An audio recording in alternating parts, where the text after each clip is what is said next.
Sur ce salon de Genève 2013, c'est un véritable festival de supercars, car après Ferrari qui a présenté la Ferrari, c'est au tour de McLaren de faire une grosse impression avec la P1.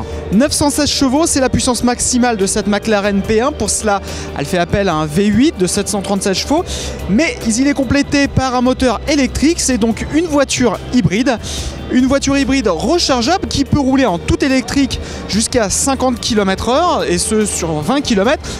Alors ça peut paraître un peu curieux ce genre de fonctionnalité sur une supercar, mais ça permet d'abaisser considérablement les émissions de CO2 moyennes puisqu'il passe à 200 grammes par kilomètre. Ça a un peu l'air d'un tour de passe-passe, mais en fait ce moteur hybride est là aussi pour faire office de système KERS, c'est-à-dire booster les accélérations.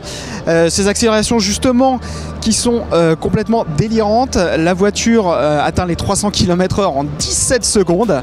La vitesse de pointe, elle, est de 350 km/h.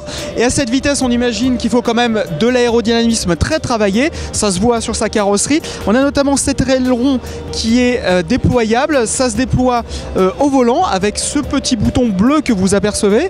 Le petit bouton rouge, lui, sert à activer le système KERS, c'est-à-dire une réserve de puissance au moment où on veut doubler par exemple. L'intérieur est très dépouillé, il y a du carbone partout, et pour alléger un peu plus, McLaren a supprimé des boutons et les a transférés sur un écran tactile. Tout cela a un prix conséquent. McLaren produira 375 exemplaires vendus 1 million d'euros pièce. En vidéo également sur Dailymotion YouTube et en podcast iTunes.